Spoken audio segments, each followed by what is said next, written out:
Welcome to Circuit 42. Circuit 42. The one-stop location for all things geek. This episode is brought to you by our sponsors, Dragon's Lair San Antonio and Gotham Newsstand. Sit back, relax, and most importantly, enjoy another episode of Circuit 42. Circuit 42. Jim was, he was a local guy, and he came to a comic shop that a friend of mine owned, and that's how I met him. And he was pre-med at Princeton at the time, but he really wanted to draw comics. So I said, well, I had been in the business for about 5 years at that point, and I said, well, let me look at your stuff, and when I saw it, I said, Jim, you got to show this to somebody, and went from there. Yeah, it's one of those rest is history kind of situations. Yeah, it was. I mean, I knew him for about, I don't know, a couple of years before he finally broke in, but yeah, it was pretty cool. Yeah, I'm actually going to the Dallas Fan Expo next month. I had never heard of the show because I'm mainly here in doing San Antonio, Austin shows, and then I'm looking at it. It's like, oh, the comic industry is going to be there. I should go. Yeah.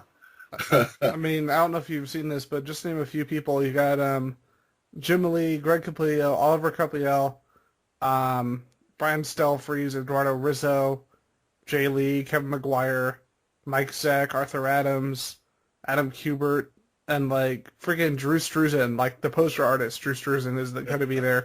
It's like, if I don't go to this, I'm stupid. Yeah. So they couldn't get any names, huh? No. They didn't get Stephen Platt, so we can't go. No, credit to Stephen Platt though. I've seen some of his production art on some of the film stuff he's done. Holy crap! Yeah, it's surprising. One of the drawbacks to the comic business is that people get pigeonholed, especially artists, and people think that that's all they do is that one style, that one character, that one genre. That's something I wanted to touch on with you. That's something I wanted to touch on with you because you have a wide range. And anyway, I think there are a lot of artists who have been poorly served by that mindset. Herb Trimpe being one. So it's just one of those things. Trust me, I know. There's some people that I've revisited who I didn't appreciate when I was a kid. I was like, oh, they just drew that. I don't care about that. Then as an adult, I'm looking at some of their work, and it's like, yeah, I was a stupid kid. Well, your tastes change as you get older. Yeah, I didn't like Howard when I was a kid. Oh yeah. I mean, you find that the things you really hated when you were a kid, you find why those artists are special, why their styles are special, and sometimes it takes a little maturity to be able to see that. And the other side of the coin is there will be guys that you just love their work to death when you're a kid, and you get older and you look back and you say, wow, that really doesn't hold up as much as I thought it would. You see all the chinks, so it's interesting. There's one that as a kid, I used to like, oddly enough, Roger Cruz, and I used to think, oh, this guy's awesome because he could draw all of these people, and then in retrospect, looking back and looking at Joe Madureira taking swipes at him, in his comic books, it's like, holy crap, Roger Cruz was literally a swipe artist for the first half of his career. Yeah, and it's interesting what readers will attach themselves to. And I'm thinking in terms of a lot of line work, a lot of details in the line work. People kind of gravitate toward that. And the more clean, the more stripped down artwork, the stuff that's cleaner, for some reason they reject, not knowing that it's harder to do that kind of stuff than it is to do the things with all the lines in it. Oh yeah, so cross-hatching. I mean, cross-hatching can work, but a lot of people just use it as a crutch. Exactly. I mean, that kind of stuff can hide a lot of drawing mistakes.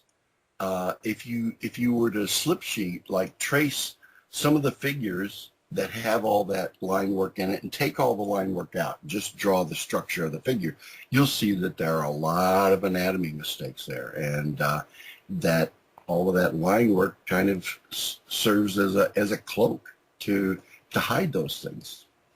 That's why, And like in recent years, huh? I think there's a subconscious thing too.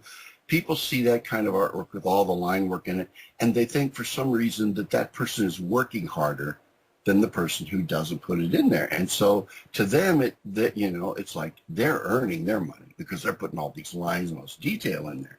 Whereas, the person who doesn't put it in there can be working just as hard and thinking things through a little more. And it's one of those weird things, why do you like one person's art and you don't like another? It's unfathomable.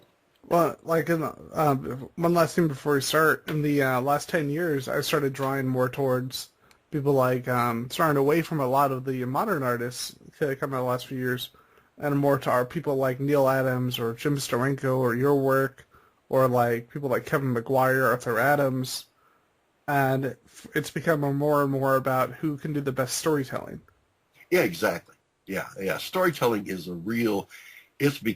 quickly becoming a lost art in comics, and I hope that pendulum swings back the other way.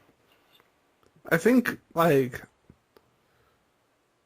think there are definitely certain things that are definitely showing some good signs to it, like the fact that you've got people like Becky Cloonan, who's just a fantastic storyteller and comic artist. Mm-hmm. People like Mike Allred getting more and more like work with the big two. Like it's interesting looking at the reaction of when he was doing X-Statix and X-Force and all the hate he got from the mainstream, and then looking at now with Silver Surfer and how much praise he's getting, because first off, you've got a lot of newer fandom who's maybe a little bit more, who's maybe looking a little more from outside the box, and then hopefully we can say this, that tastes have matured and people are willing to give work like that, less traditional work, a second chance.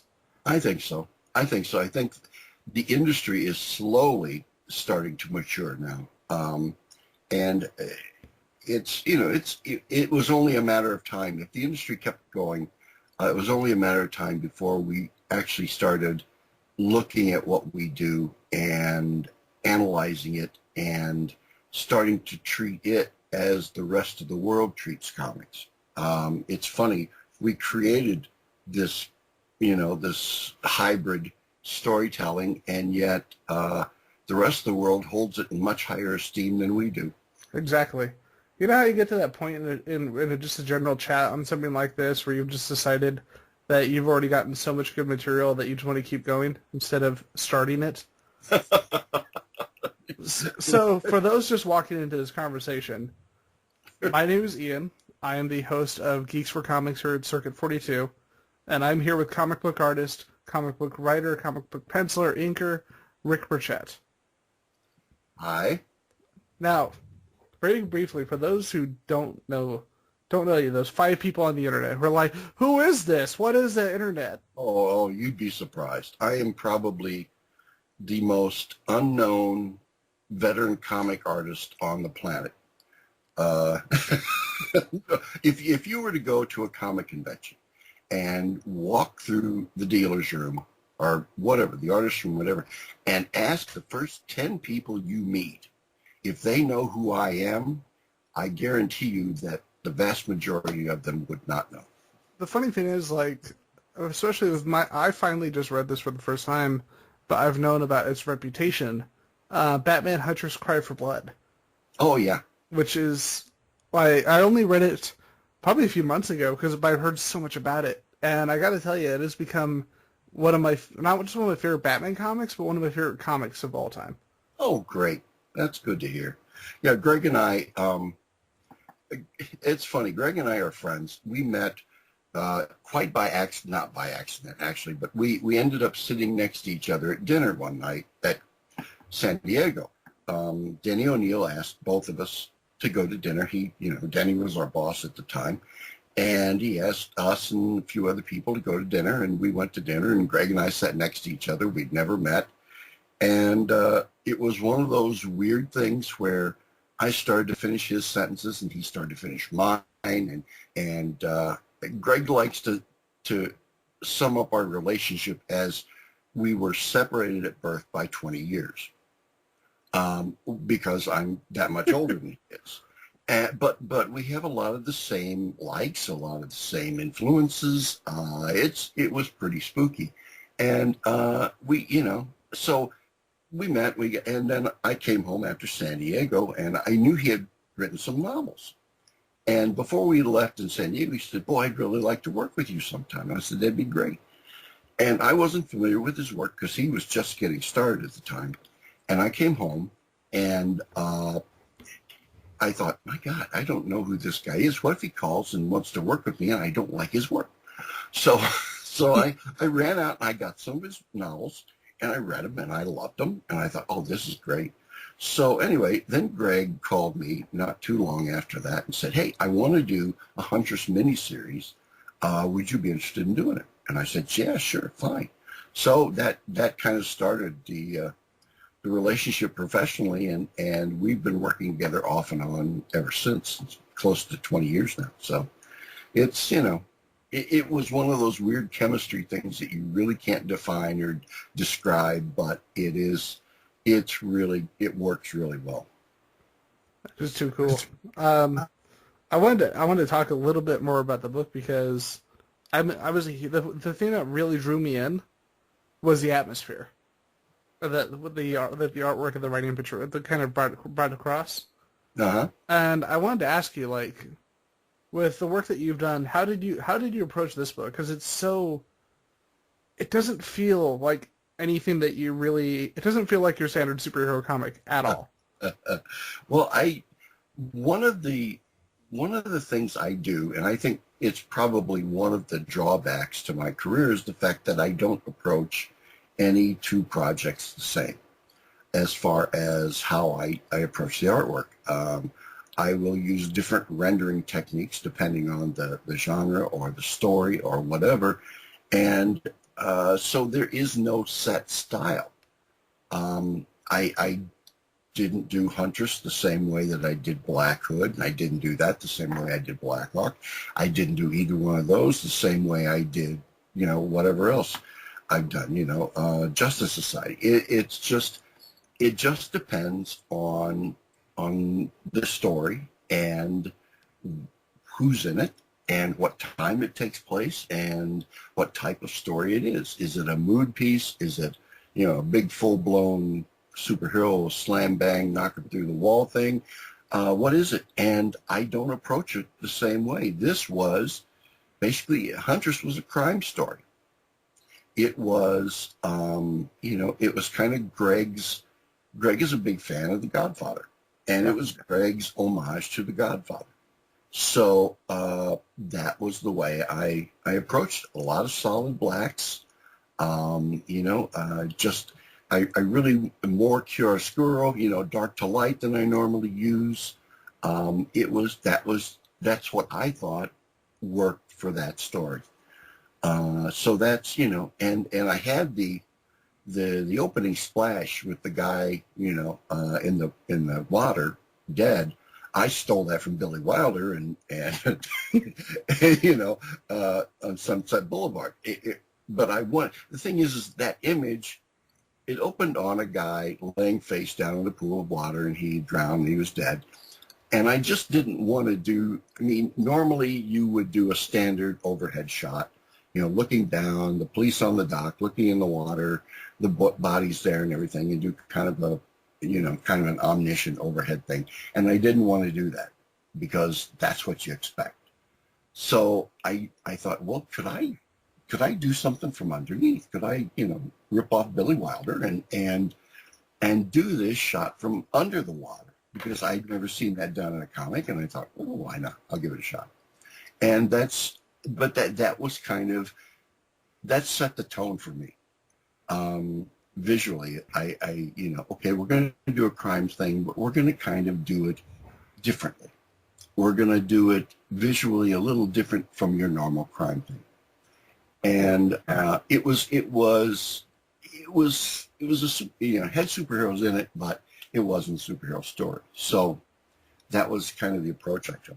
The funny thing is, like, reading it made me think two things. First, it's interesting that this came out a couple of years before Christopher Nolan started doing his Batman films, because it felt like a story that would completely fit within that kind of environment. Because, like you said, it wasn't a superhero story. It was a crime story that had superheroes in it. Yeah, and it felt, the whole time I was reading it, to me it felt like something that could have come from his films, from his work, even though it was before that. And a lot of that has to do with Greg's writing. Greg is a very meticulous writer in that he gets into the characters and he knows them, and he completely immerses himself in the characters so that he immerses you in the characters through his script. Greg has an incredible knack of picking just the right word to put in his scripts to let an artist know what he's looking for.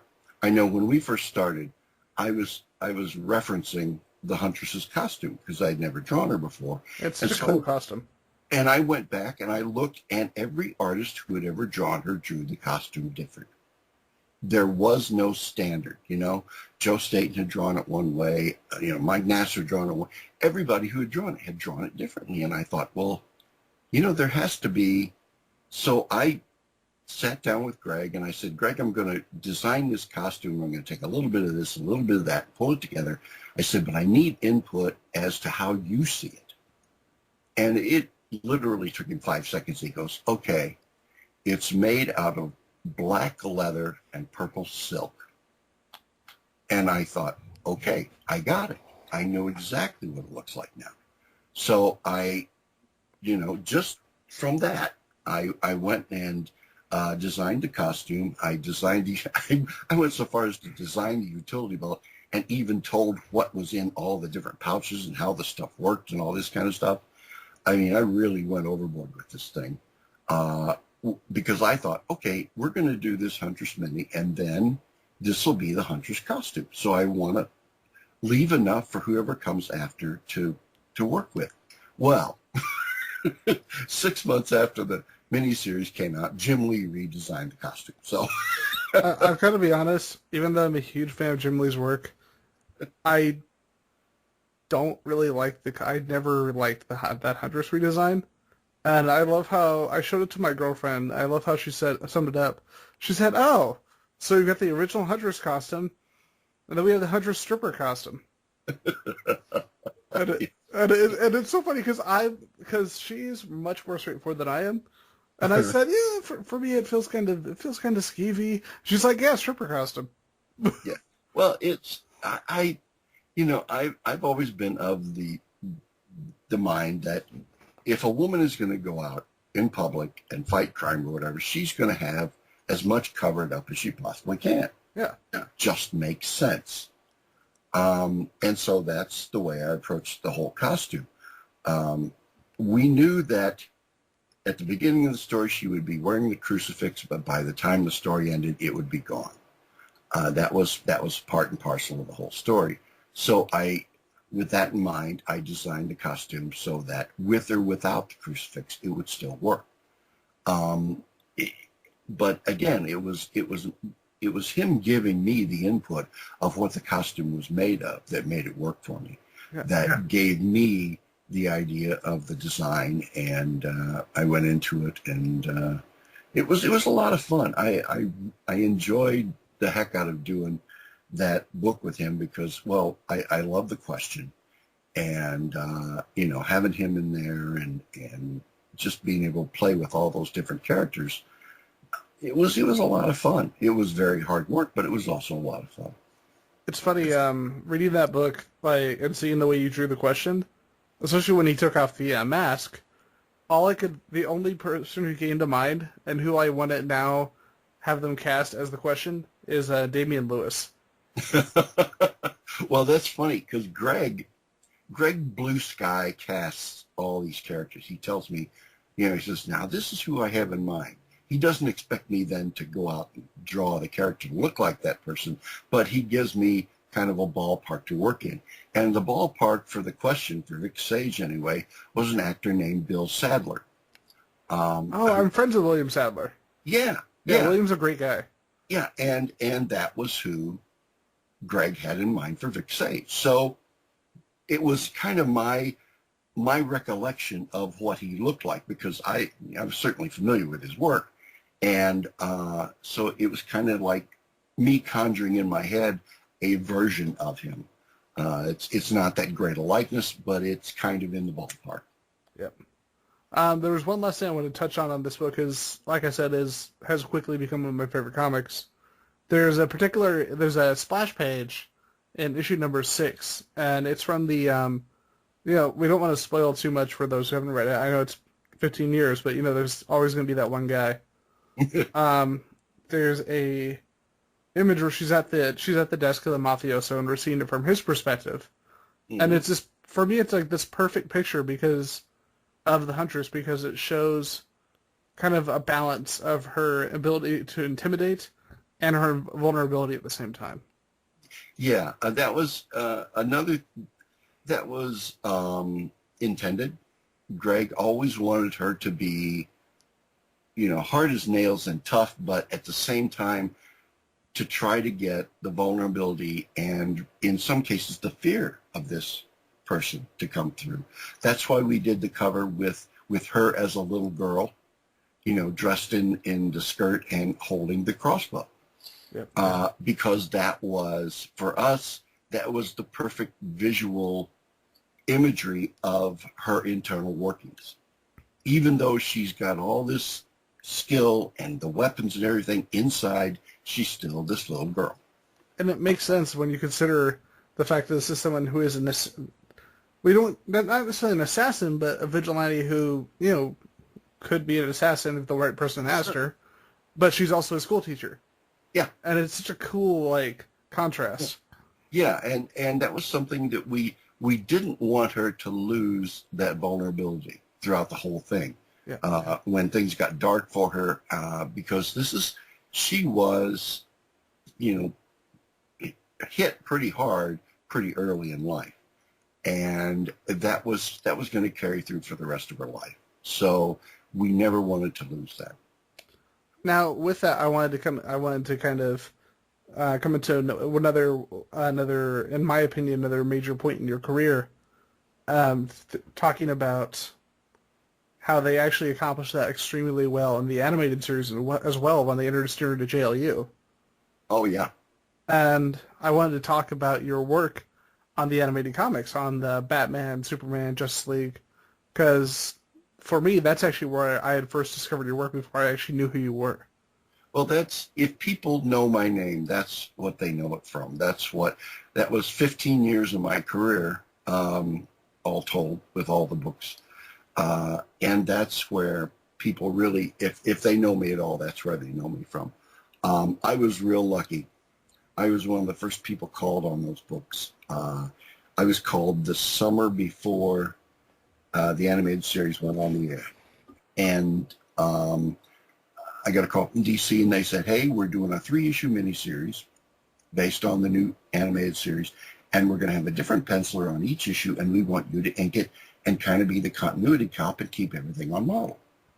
And I said, yeah, that sounds like fun, because I had seen a bootleg of the original 2-minute pilot, and I loved it, and I thought, boy, this would be a fun thing. So I said yes, and then 2 weeks later, I get another call. They said, we've changed our plans. And I thought, uh-oh, I just lost a job. And they said, we want to do a 6-issue miniseries, and we're going to change pencilers every 2 issues, and we still want you to ink the whole thing. I said, great, fine, sure. So I thought that was it. Then they called 2 weeks later, and they said, we want to make it a regular, ongoing monthly book, and we're going to change pencilers every 3 issues, and we want you to ink the whole thing and keep everything on model. Okay, fine. Sure. The work just keeps getting better and better. And then we started the book, and the first 3 issues were by Ty Templeton. second three were by Brad Rader. And then Mike Parabek came on board for the third trio, and the editor, Scott Peterson, says, I think we'll stop here. I think we'll just keep Mike and, won't change pencilers every 3 issues. So that's how I got involved. And then I did Batman Adventures for I guess the first 36 issues. And then I was contacted by the Superman office, and they said, we're going to do a book based on the Superman animated series, and we wanted to know if you would come over and be the penciler for it and help us get it off the ground. And since I was just the inker on Batman, I thought, well, you just, opportunity for me to pencil and move over and work on Superman. And so I did that. Did that for like a year.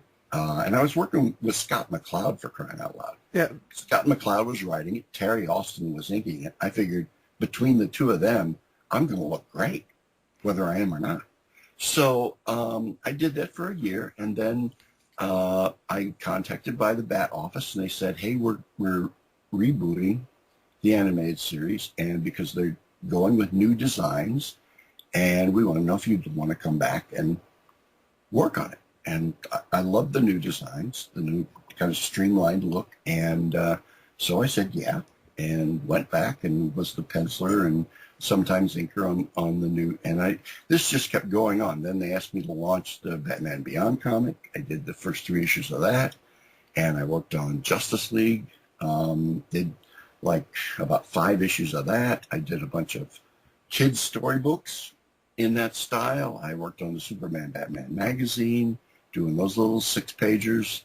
That was my life for 15 years, just anything that came along in that style. And it was a great time. The people I got to work with were all just the best. And the nice thing was, and I have to give props to our editor, Scott Peterson. He was really the guy he set everything in motion.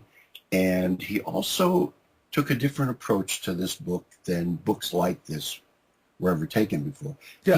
He never treated this like a TV tie-in book or a kid's book. He treated it like just another Batman book. And to that end, he gave us all the support and encouragement we needed to go and make it the best book we could, which was, really nice. And I can't thank him enough. He's still, to this day, the best editor I ever worked for. We had the people, we had the right property, and we had a great leader. So, it was a lot of fun. I got to say, in particular, the book that I loved out of all the Adventures books was Superman. And it's one that I always, like, when they started putting out the trades, I started buying up every single one, like the recent releases. Yeah. And a lot of people have asked me, why do you like that book so much? And I said, look who's working on this book. Yeah, it was, Scott pulled together some really good people on the Batman book, and Mike McAvaney did the same thing on the Superman book. There's some kid who worked on there named Mark Millar. He's never gone anywhere. Yeah, some guy. Mark Evanger did some, and no account guys like that. It was pretty amazing, and I was lucky to be a part of it. There was a particular issue of that I want to talk about, because the funny thing is, like, you'd even though you guys only had collaborated on, I believe, one issue for Superman Adventures. I could be wrong. I'm probably wrong because I'm dumb that way. I think a lot of people who know Mark Millar is the shock, not a bad writer, but the shock writer that he would later become. They didn't realize how much passion he had for Superman. Oh yeah. And the one that shows up more than any is 22 stories in a single bound. Right. And I want to talk to you about that issue. Yeah, I came back for that one. I had left the book, and they contacted me. Mike McAvaney contacted me again and said, hey, we're doing this special issue, and it's going to be 22 one-page stories. I thought, wow, that sounds really cool. That's because, I like that kind of stuff. So we, everybody pitched in and did a page, and it was great fun. I love doing things like that seem impossible. And this, 22 one-page stories. This harkens back to like the golden age of comics when they used to do stuff like that on a regular basis. And I thought, okay, let's see if we can do this. And it was great fun. Like that's still one of my favorite comic books, and it's one of those I show to people who try, because it's not necessarily a bad thing, because, you know, in terms of storytelling, detail, etc. But I've known a lot of people who they've only read a lot of recent comics from like the early 2000s onwards. They only really know about the kind of decompression that goes on in comics, and I've always shown them that as an example of what you can do. Oh, yeah. With just quick stories, compression, and to an extreme degree. And that's always been the example I've used. Yeah, you have to be, the writer and the artist both have to be much more judicious in what they put on the page. It has to move the story forward regardless of what it is. And you can tell very complex, very intense, very multi-layered stories in 8 pages. Will Eisner did it for almost 20 years with The Spirit. And it can be done. I personally like that kind of storytelling because one thing, it's satisfying. You have a beginning, middle, and end.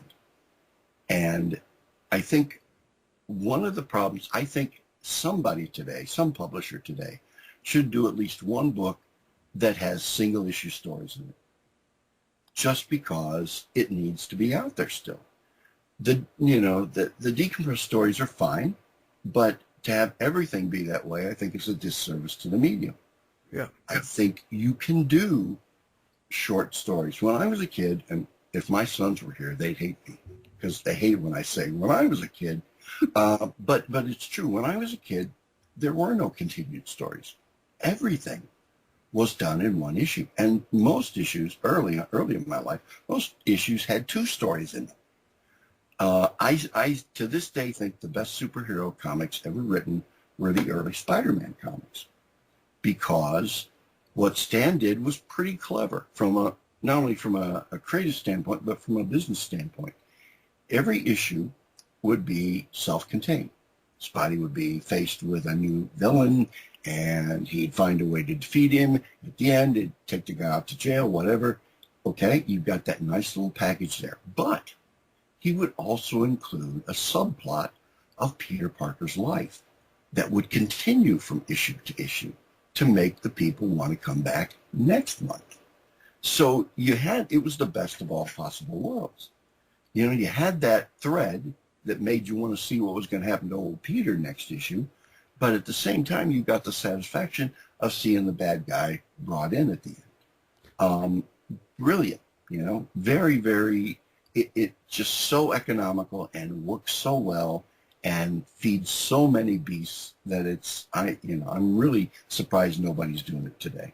I think 2 perfect examples of modern works that have done it really well. First one would be Dan Slott's work on She-Hulk. Yeah. And he did the exact same thing. You know, he would have a standalone story, but he would just add a little bit more to her character every time. And I know that Slott is divisive, but about some people, I love his work, and I think he reads like a classic comic writer with modern instincts. Oh yeah. Yeah, definitely. I worked with Dan on both Batman and She-Hulk, and he is first and foremost a comics fan. I remember one time he had written a Batman adventure story, and it had the scene in it where Batman swings down on the bad guy in the alley and takes him up to jail and all that stuff. And I was trying to find a different way to do that. And so I was trying to find a different way that I might, because it's such a cliched scene that I'm thinking, okay, so I worked out a way to do it differently. And I called Dan and I said, Dan, can I, change this a little bit, change the stage direction on this a little bit to do it this way? And I explained what I wanted to do. He said, well, yeah, he said, but I'd really like it if you'd keep it, the way I wrote it. I said, Dan, do you know how many times I've drawn that exact same scene? And he said, yeah, but this is the first time I've ever written it. And I thought, oh, okay, I get it. So I did it the way it was in the script, and that kind of sums up Dan. He is such a fan, and he gets so excited about this stuff. Writing Spider-Man is, for him, a dream come true. And I loved working with the guy. When we did She-Hulk, I never knew what was going to be in the next script. He just threw everything but the kitchen sink at me, and I loved every minute of it. It was so much fun. And it really was. You could tell that he was having fun writing it, just the way the stories came out. He's a great guy. He's a lot of fun. He is so enthusiastic. If you ever get on the phone with him, pack a lunch because you're going to be there for a while. But yeah, I understand why some readers kind of take umbrage with some of the things he does, but you have to realize what he's doing whenever he does this stuff is he's telling a good story. Yep. And he's not going to change the status quo forever. He's telling a good story to get you emotionally involved, either for good or bad, and at the end, everything will revert back to the way it was. Yeah, I just started reading Big Time, and it's like, this is awesome. Yeah. Because I was not reading Spider-Man after a certain event that happened about 10 or so years ago that we don't talk about. Yeah, Dan wants to entertain. And from his standpoint, entertaining people is throwing them curveballs to, something they don't expect. Will cause an emotional reaction, which is exactly what you want to do if you're a storyteller. So I understand, but sometimes fans can be a little overprotective of their favorite characters, and they have to realize that there has to be movement. I'm sure if he just told the same type of story over and over again, they'd be complaining about that as well. So. Well, I mean, part of the reason I've been doing the show is because I want to give people the perspective of the creator. Because a lot of people just view it with the perspective of the reader, of themselves, and that's all. And I want to give people that, let people know, hey, here's the process. Yeah. Do it from here too. Yeah, it is. And from an artist's standpoint, the process is, as far as I'm concerned, telling the story visually. In my mind, I don't want people to stop and look at my artwork as they're going through the book. I want to drag them through that book and have them pay attention to every emotional beat that there is. If they are stopping to look at something I drew on a page, then that stops the flow of the narrative. Yep. And I don't want them to do that. I want to play with how I can drag them through the page. And there are tricks you can use. The two things in comics that are a disadvantage as compared to film. One is we don't have sound, obviously. And two is we can't control when the reader takes in the material. They can flip ahead anytime they want to. They can't do that in film. Yeah. They have to take the story as the filmmaker releases it to them. So you have to come up with little tricks, little visual tricks that will either slow them down or speed them up through the story. And there are things you can do. More panels on a page, obviously, will slow them down. Fewer panels will speed them up. More dialogue on a page will slow them. So you've got to keep that in mind. You've got to keep that visual rhythm going so you can control as much as you can the reader taking in the material. When it comes right down to it, doing comics, especially drawing comics, is nothing more than a magic trick. It's a piece of sleight of hand. What we're trying to do is convince readers that these ink lines on a piece of paper are real people. And they have emotions, and sometimes they have good days and bad days. They're just like us. They have the same emotions. They go through the same things. And when we can convince the reader that that's what's happening, then we've done our job. And it's not easy, because they are ink lines on a piece of paper. Yeah. And to grab a lead, Greg and I did that one time. We had done an issue of Batman or Detective or something. It was a fill-in issue that he and I did. And something really bad happened to one of the supporting characters in the story, and really, it really put the character through the ringer.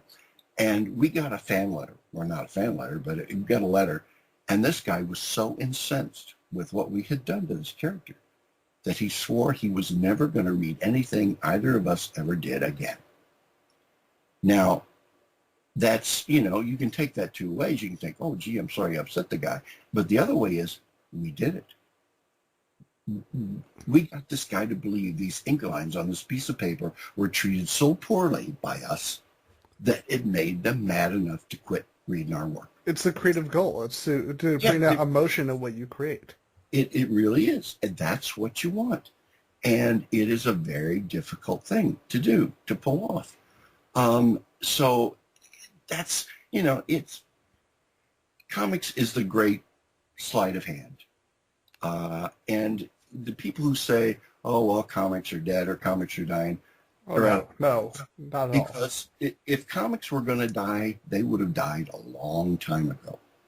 Because if you stop to think about all the competition there is for people's disposable income and time with movies and TV and video games and, everything else, and there are still comics out there, still these little pamphlets, that are drawn and written and come out on a regular basis. They're still here after all of this in the 21st century.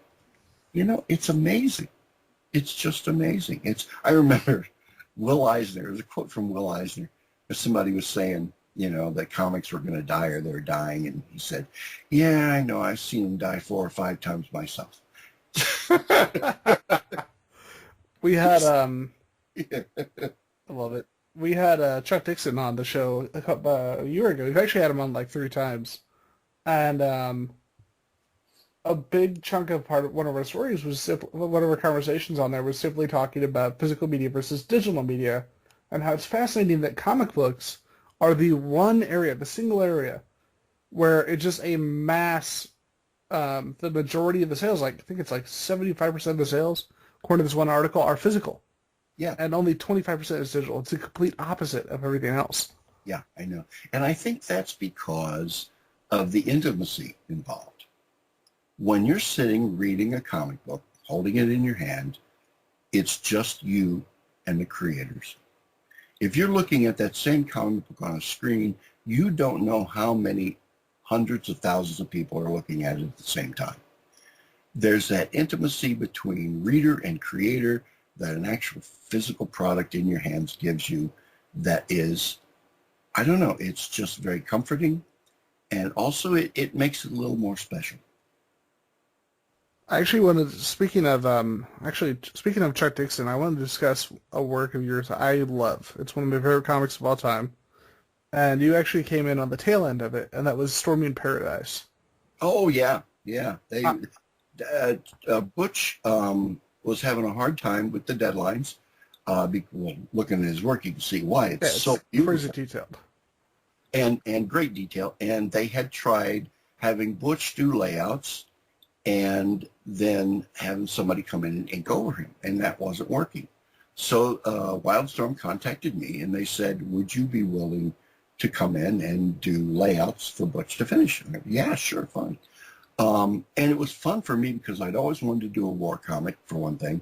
And so the layouts I gave him were fairly tight because as far as the airplanes and all the guns and everything went, I actually referenced them and drew pretty solid renderings without any detail in it of the things he needed, and which sped him up, and it gave me an opportunity to work on World War II stuff, and so Chuck's script, so it was great, and it was a last minute thing, and it was kind of rushed, but it didn't turn out too bad, all things considered. As someone who with a military family, I wanted to say like that book and I can't remember the exact name of the series. It was the Sergeant Fury miniseries that Billy Tucci did. Mm-hmm. Just absolutely two of my favorite comics, and I showed them to my dad, and he asked me about Storming Paradise, and I told him about the historical background of the comic, and because we were talking about it and how this was the alternative plan in case the bomb did not work, and it's interesting and frightening how even though it was absolutely horrifying what happened, how much worse it would have been. Oh yeah, absolutely. It's funny that you bring this up because I guess I can tell you this. It's kind of on the QT, but Chuck Dixon and I are right now working on a graphic novel together. Oh, cool. And it's for the U.S. Navy. Ah. The U.S. Navy is getting into the graphic novel business. They have a publishing division. I didn't know this, but they have a publishing division based at Annapolis, and one of their editors is a comics fan, and he had this idea to tell the history of the Navy and the Marines through graphic novels. So Chuck and I are doing one together. They want these graphic novels to look like war comics. They don't want them to look like, Classics Illustrated or history books or anything like that. They want them to look like war comics. That's so cool. That's what we're doing. I'm currently working on it, and it'll be out next spring, the spring of 2018. I totally did that on purpose, I promised. Professional transition right there. But yeah. I'm lying. Yeah. No, Chuck actually has done work with the Navy before, and he suggested me to them. So I'm doing a story set in Vietnam, and it's an incredible story. It's a true story. But it's unbelievable. It happened in the ending days of the war. America had already left, but we had left advisors behind. And this story, I don't know why they haven't made a movie out of it. It is one of the most incredible stories I've ever heard. And it's really good. I'm not real far into it at this point, but I'm doing the whole thing: pencils, inks, letters, colors, everything. Wow. And it's going to be 105 pages long. And Chuck has written just a wonderful script. So there you go. That is too cool. Yeah, it's going to be something different from me, not from him so much, because he's the military guy. Yep. He knows all this stuff. And I'm more of a World War II guy than I am a Vietnam guy. But with the Navy and Chuck and Google, I can find just about any reference I need. So it's a daunting, really very daunting project, because you have to get it right. I remember. Sorry. You absolutely have to get everything right, because there are going to be people reading this who are actually there. Yep. And they'll know whether or not you got it right. I remember when I first interviewed Chuck, it was on a previous website we had. It was this whole craziness. We ended up having to do 2 interviews in one night because there were some people on there that aren't on there anymore. And we ended up actually leaving the website overnight and basically telling Chuck, yeah, that show is dead. It will never be on the internet. Do you mind doing another one? When? Tomorrow? Today? Okay. And it became a much better interview because it was almost like a practice interview, because we had everything kind of laid out and we could kind of even it up a little bit, and it became this much better show because of it. Chuck is a great guy. He and I worked, not a lot when we were both doing Batman, but we got to work together some, and he's just a tremendous writer. I really admire the way he writes, and I enjoy working with him. During this period on Batman, I just assumed he was a robot, because no man should be able to do that much in good hell enough time. Yeah, I know. Well, I remember they used to do the retreats where all the writers and the editors would go to and plan out the year. And Greg went with him and said, Dixon's a plot machine. We'd be sitting around the table trying to come up with a plot, and he'd have it within minutes. I think it was the introduction either for Contagion or Legacy, which I love. I know a lot of people are even on. They're like, 90s, but I like those stories. And they talk about the writer retreat, and they talk about the different. I can't remember if it was Alan Grant or Doug Moench who did the introduction. But they talked about the different personalities of everybody else. And they said, yeah, Chuck is like this plot robot. He's just throwing out all these storylines, sitting there in his Hawaiian shirt. And it's like, how do you do? Yeah, he is really amazing. And they're all very solid plots. They're not, some of my favorite of Chuck's work is the Nightwing series that he and Scott Daniel did. You worked on a few issues with him. I did some fill-in stuff. Yeah, that was when I was the utility infielder for the Bat Group. I was there, and they would just use me whenever somebody would be late, or they had some fill-ins to do, or some strange ancillary thing would come down. I'd be the guy who'd get the call. So I am, again, the world's most overworked, under-noticed Batman artist. I worked on the character for 15 years, but if you were to ask people, name your 100 favorite Batman artists, I wouldn't be in there because they just don't remember me. Because I would bounce around so much. There was never, except for the animated stuff, there was never any single book that I was with for any appreciable length of time. So.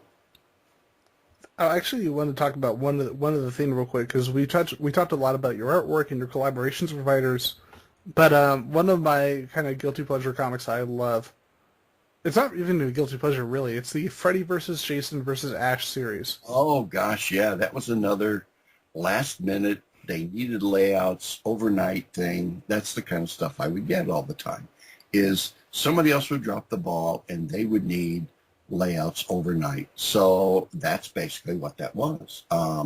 They gave me the script. They said, we need these quicker than you can get them to us. And so that's what I did. Did a lot of that kind of work. But that was the last thing I did for Scott Peterson, actually. He was the editor on that. Yeah. And then Wildstorm, kind of evaporated. It was so sad because I honestly think that around that period, it really felt like they had the ball rolling. Like, it really started with Warren Ellis and Stormwatch, because they went from like the art company to the storytelling company with him and with Joe Casey doing Wildcats at the time. And then from there, the ball just kept rolling. And then it's like, what the hell? Yeah. Yeah, that's funny because Greg and I pitched a series to them right before they went under. It was a high fantasy series called The Accord. And we did all this prep work for it. I did character designs. I did this giant painting of, and we pitched it to them. And then, they went bye-bye. So we were kind of like, oh, well, gee, I guess we won't be doing that. I got to say, I'm very happy, though, that they're coming back with Warren Ellis and John Davis bringing them back. Yeah, they're doing, actually, DC currently is doing a lot of pretty interesting things as far as reaching back. Chuck and Graham Nolan are going to be doing Bane again. I had no idea. Series, which I think is really brilliant. Now we just need to get him back on Robin. Yeah. And that's for more than 5 issues. Yeah, and that's what happened when Jeff Johns became president. Jeff is a comics fan. Yeah. And Jeff doesn't care whether or not he's on Entertainment Tonight next week.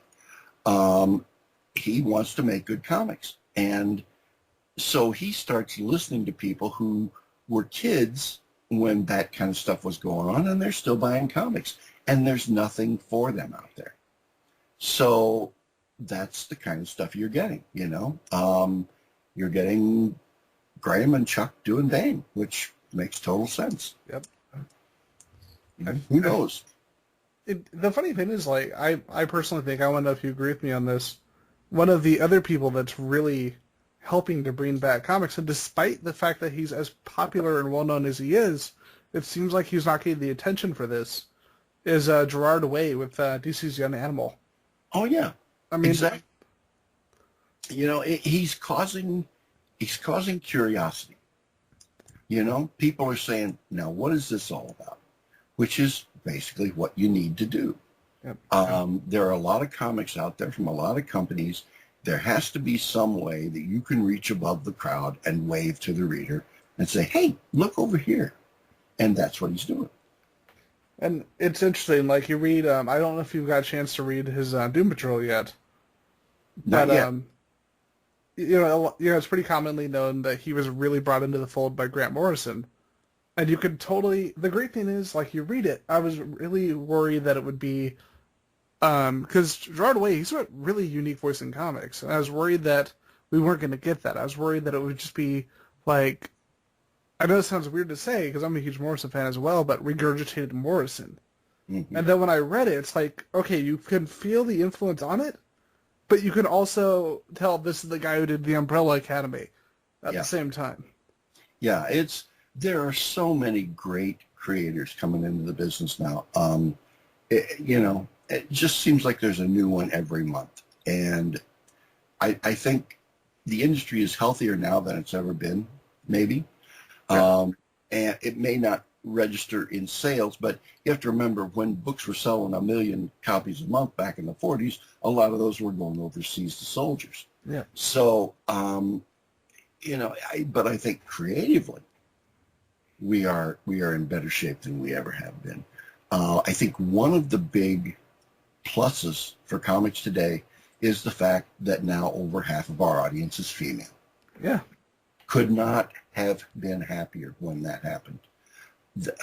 Women in comics is nothing but a positive as far as I'm concerned, both as creators and as readers.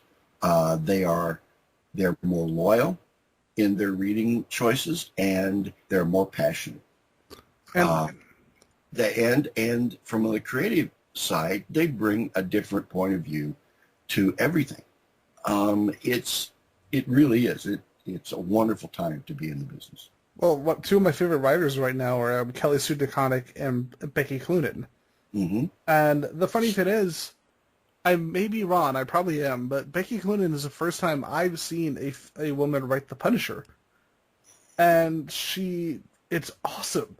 Yeah. And it's like, holy crap, this is amazing. Yeah, and I hope I hope some people get educated. Yeah. Because nothing is going to stagnate a creative endeavor more than just doing the same thing over and over again, by the same people. The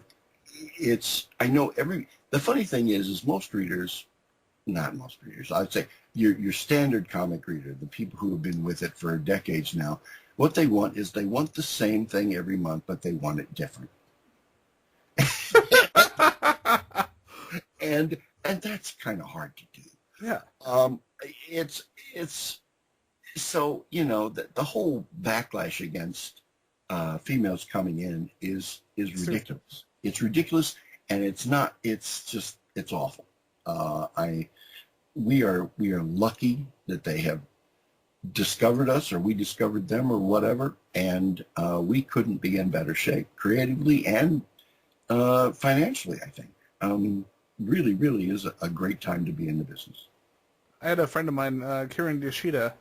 We just interviewed her recently, and apparently, even though she's worked in comics for years in one way or another, she's worked in like games and all these other fields, and she works at this comic store, and she still gets asked by people, she still gets quizzed by people to make sure that this girl, because she's a pretty girl, that she's a real comic book fan. And I'm like, and it's great because talking to her, she easily destroys me in terms of comic knowledge. I would have loved to be the fly in the wall to see just these self-entitled assholes just to see how they react when they just get topped. Yeah, it is. I mean, the status quo doesn't do anybody any good. Are there things I wish that they were doing in comics that would harken back to when I was young? Yeah, sure there are. But I'm not going to moan about it because they're not, because that was then and this is now. Yeah. They're not writing comics for me now. I know that. So, either I have to be a little bit better at ferreting out those things I might like, or, I have to find something else. But to just sit around and gripe about it and try to find people to point fingers at and say it's their fault it's ridiculous. Sure. Yeah, and really it tells me that those people are people who would really like to be doing comics, but for one reason or another they're not. And so they're going to try to tear down those people who are. And the worst part is, that attitude. To have that attitude is the thing that will never get you in a creative field. No, exactly. Yeah. Exactly. It's, creative people and comics people. I have, I've been in this business 35 years now. Yeah. And I've met a lot of people in the business over the years. And almost to a person, they have been the nicest, most intelligent, most open-minded people I have ever met anywhere. Of course there's a few, stinkers, but for the most part, they have been just wonderful. And, you have to perpetuate that. We got a good thing here, we have the best job in the world and wonderful people doing it. Even the thing is people who do comics want to do comics because there's a lot of downside into the business end of it, and things can sometimes really gang up against you, but you have to do it. It's everybody who's in this business, I think, all started the same way. They discovered comics when they were a kid. They started reading them. They started collecting them. They became a fan, and then at some point they realized this isn't enough. I have to do this. Yeah. I have to create these things. I can't just be a bystander anymore. I can't just be the audience. I have to do this. And I think if you ask everybody who works in the business, you'll get that same answer. It's just something you have to do. And, I've told a lot of people this, but every morning I wake up and I look forward to going to work. And, how many jobs can you have where you can say that? Not many. Not many. This is all I ever wanted to do when I was a kid. And I thought, there is no way, but I'm not going to give up. And it, finally, it took me a while, but finally. And so, now I'm just going to play it out as long as I possibly can. It actually reminds me of there was an interview with Rob Zombie. And the funny thing is I'm kind of mixed on Rob Zombie, especially in terms of his movies, especially his later ones. Yeah. But I respect him because he's clearly very intelligent and clearly has a passion for what he does, even if I don't necessarily agree with everything that he does. And in this interview, they asked him, why do you want to get into music? Why do you want to get into movies, comics, etc.? And he said something really cool, and that really is part of the reason that I actually wanted to start Circuit 42 with my friends. And he said, for the longest time, I had all this stuff. I had all these horror movies. I had all these books. I had all these comic books. I had all this music. And I wasn't doing anything with it. Yeah. And he said that when I realized that I had all these things that I was doing nothing with, outside of just looking at or listening to or watching, he said that's when he realized he needed to do this. Yeah. Yeah, and I'm the same way. In fact, I've reached a point now in my life and my career where I realize the one thing I have to do is write and draw my own book because I've never done that. And I have almost done that.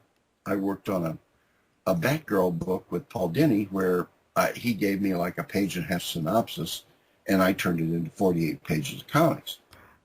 So, I've gone that far, but I want to write and draw my own thing, and I've never done that. So that's, as soon as I get a little break in the action, that's something I'm going to start working on. Were you referring to Batgirl Adventures #1? Yeah. It's one of my favorite comics. That was Paul was really tied up with the show, And I was going to draw it, and he was going to write it, and he gave me a page and a half synopsis and said, "I'm sorry, can you do something with this?" And I said, "Yeah, I think so." So I turned it into, it wasn't a Christmas story when he gave it to me. I turned it into a Christmas story. And you Shane Blacked that comic.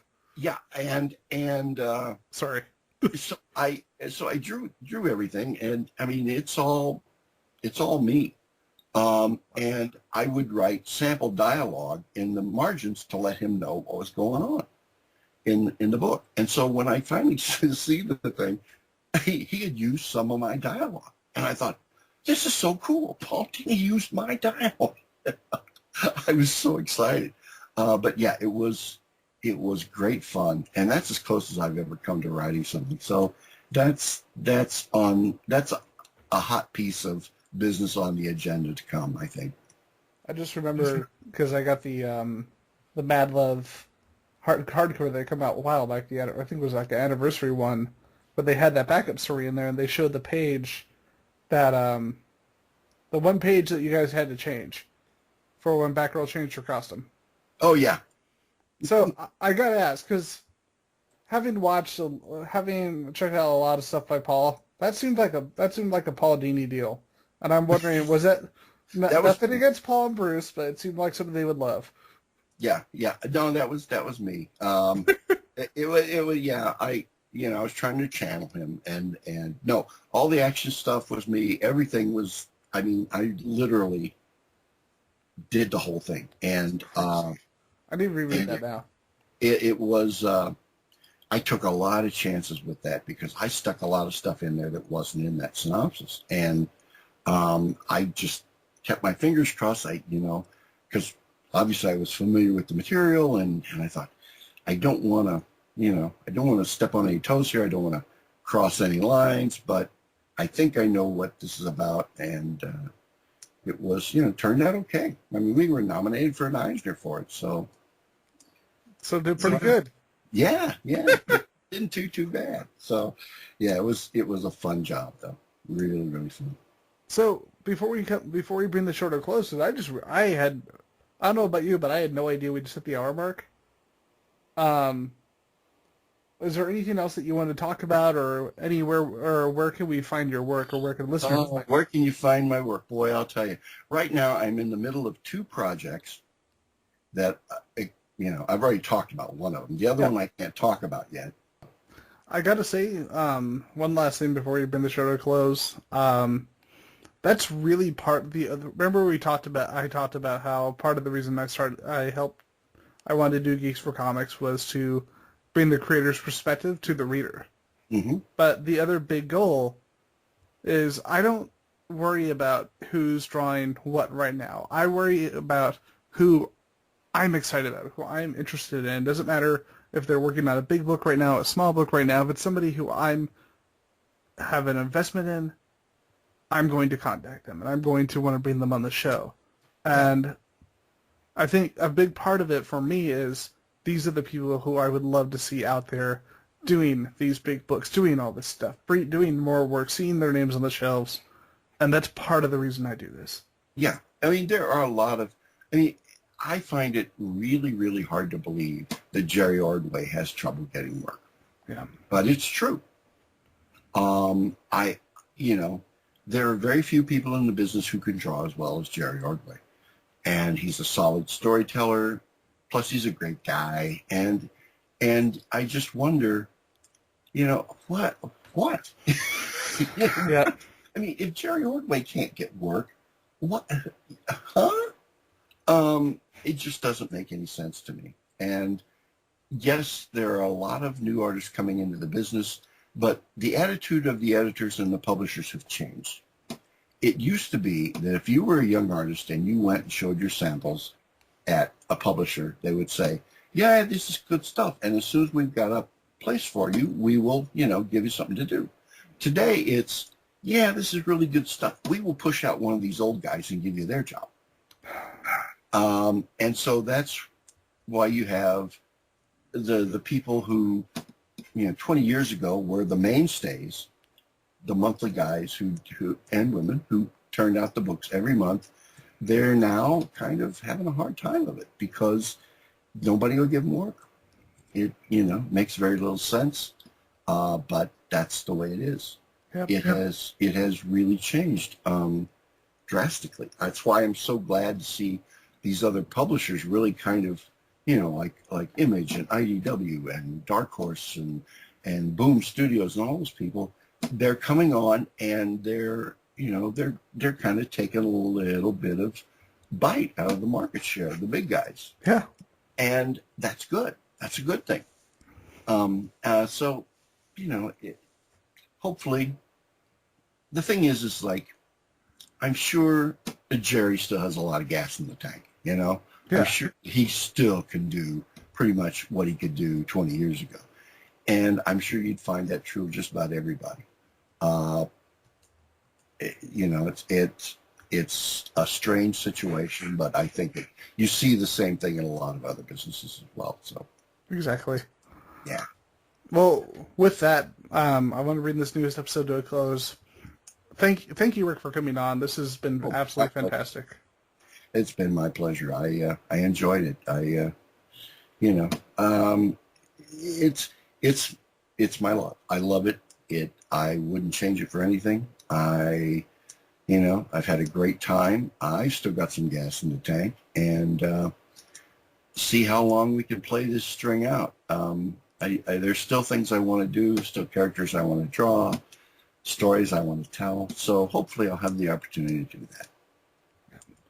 And with that, everybody, thank you for listening. Go on out there, go buy some comics. Go buy Rick's comics, especially Back Row number 12. You will not have Batman Adventures number 12. You will have no trouble getting that. Oh, heck no. That's funny. I've got 25 copies of that. I love you, but I hate you, bro. It just no, they send you 25 copies of everything you do, and when I got mine, I just kept them in the box and put them in storage. So very smart, man. Who knew? And with that, this is the close to the newest episode. Go out there, read some comics, everybody, and have a grand old time. You've been listening to Circuit 42, brought to you by Dragon's Lair San Antonio and Gotham Newsstand. Join us for our next episode. For all things geek. Circuit 42.